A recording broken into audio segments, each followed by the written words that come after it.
Sa puntong ito, mga kapuso, makakausap natin live mula sa Los Angeles, California, ang 8th Division World Champion. Ang kampyon hindi lang ng mga Pilipino, kundi ng buong mundo ngayon. Ang ating pambansang kamaong Manny Pacquiao. Congressman Manny Pacquiao. Manny, magandang umaga sa inyo dyan. Madaling araw ba? Anong oras na ba dyan? Lito-lito na tayo sa oras. Magandang gabi rito sa Pilipinas, Congressman. Parang maraming Pilipino hindi pa rin makamove on.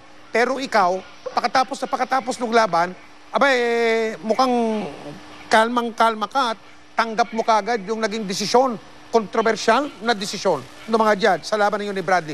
Paano mo nagawa yun ng ganong kabilis?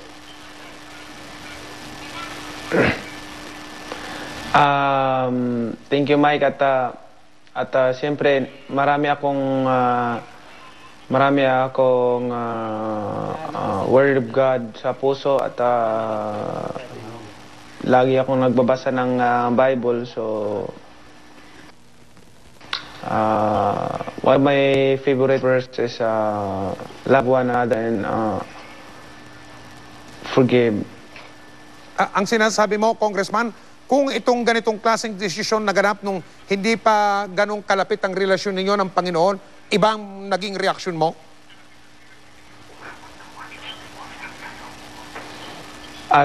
Malamang at siguro hindi ko matanggap yon at doon sa taas pa lang ng ring siguro kung ano na siguro mga nasasabi ko. Ganoon? Okay. Ano ang pakiramdam ng isang kampyon, pangmundo, pandaigdigang kampyon tulad mo na parati na lang panalo ng panalo? Pati kami, sanay mga Pilipino, siguro alam mo na ito, Congressman, ang mga Pilipino, sanay na panalo ka parati. Tapos ngayong pagkakataon to, may talo. Paano mo madidescribe ang karanasan na ito, Congressman?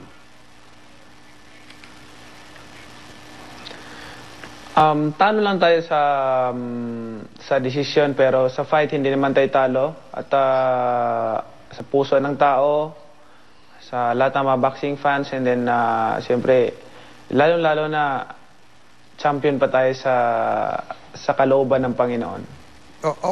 Okay, Congressman. Panguling tanong ko na ito, bago si Mel. Doon yata sa dugout, nung kausap mo yung referee, tsaka doon sa mga ibang mga taga-suporta, membro ng Team Pacquiao, minemestro mo yung galaw ni Bradley, lalo na yung pag yung isang kamay niya nakaipit ka, yung isang kamay naman suntok ng suntok. Kitang-kita namin yun eh. Inaasahan nyo ba na gano'n na magiging galaw ni Bradley?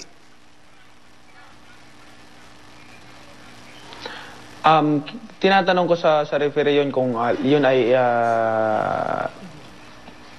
illegal, yung hahawak ka tapos susuntok yun sa kamay mo. Yung katwiran ng referee is parang bago sa akin. I've been in boxing almost 20 years, but first time na narinig ko sa referee na gano'n ang ano niya. Ang sagot niya nung tinanong ko siya. Okay, Congressman, isang-isa na lang bago si Mel. Maugong din, balitang-balita din yung protesta at investigasyon na gustong mangyari ni Bob Arum. Tinatanong ka ba ni Bob kung gusto mo rin yun o paano ba usapan ninyo kung meron man sa puntong ito? Congressman? Kung may investigasyon mga nagaganap is yun ay yung sa kanila siguro na kailangan maprotektahan yung image ng boxing, yung trust ng mga tao hindi mawawala. Sige, Congressman, salamat at ito na si Mel Tiangco. Tuloy pa ba kayo sa Jerusalem ng pamilya? Yes. Pero hindi pa namin alam kung anong pizza. Sige, Congressman, maraming salamat. Anong oras ba dyan ngayon? Parehas. Nagtanong.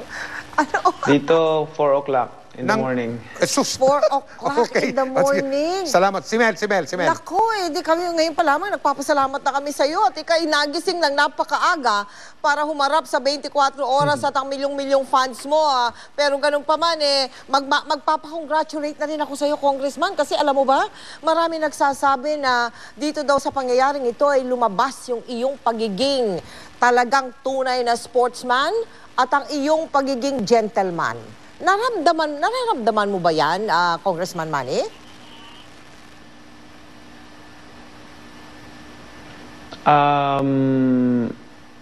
Basta kung ano lang yung parang inuutos ng Holy Spirit sa akin na gagawin, sinusunod lang natin. Oo. Congressman Manny, dyan sa puntong yan, mawalang galang na sapagkat alam naman namin lahat na ibang-iba na ang iyong relasyon sa Panginoon. Pero may mga nagsasabi kasi na baka daw kaya nag-iba ang estilo mo ay dahil daw dyan sa pagiging sinasabi mong love one another, hindi na dapat tayo nagkakasakitan. May kinalaman ba itong pangyayaring ito ng pagkatalo mo kay Bradley diyan sa iyong pagiging malapit sa Panginoon? Manny?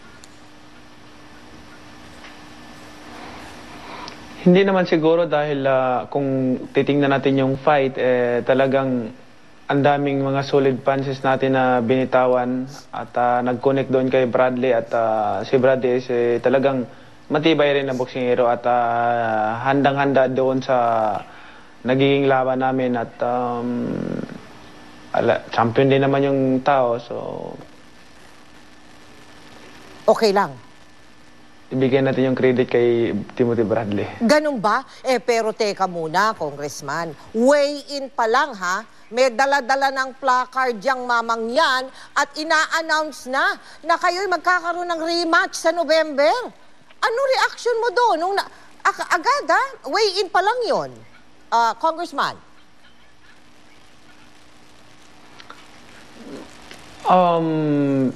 Hindi ko ino-honor yun. Sabi ko, I rebuke that in Jesus' name. But in my mind, whatever God's will is, yun ang masusunod. Not my will, but His will be done. May kinalaman ba yung rosary mo? Parang hindi natin nakita yata na suot mo yung rosary nung laban mong yun Tansya mo, merong kinalaman yun, Congressman Manny? No, suot ko doon sa taas ng ring. Suot ko yung rosary at hindi lang siya nakuha ng kamera nung hinubad ko. Hinubad mo!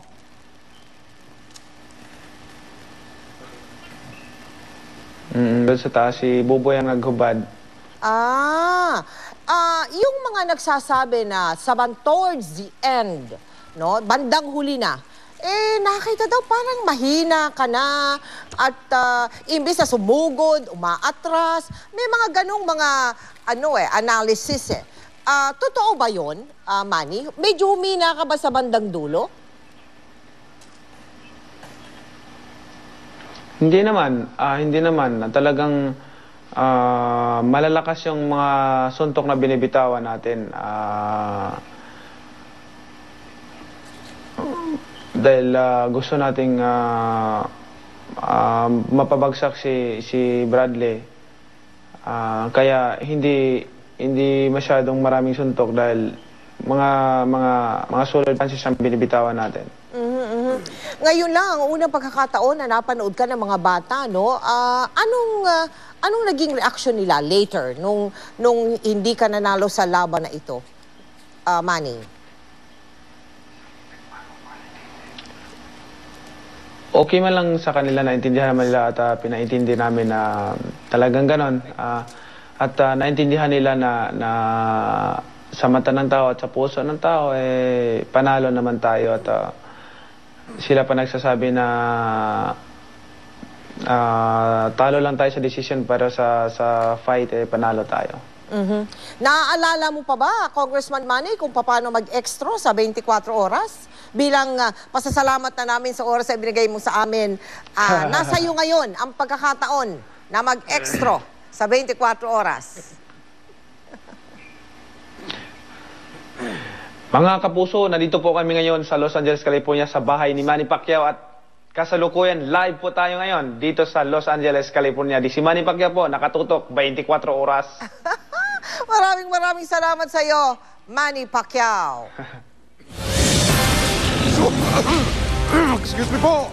Susunod, supply ng tubig sa ilang bahagi ng Quezon City. Marumi at halupang putik. Mga residente, siyempre, nagre-reklamo. Kampanyang iwas amoy putok sa mga tsuper. Muling binuhay. Ano naman kaya masasabi ng mga driver?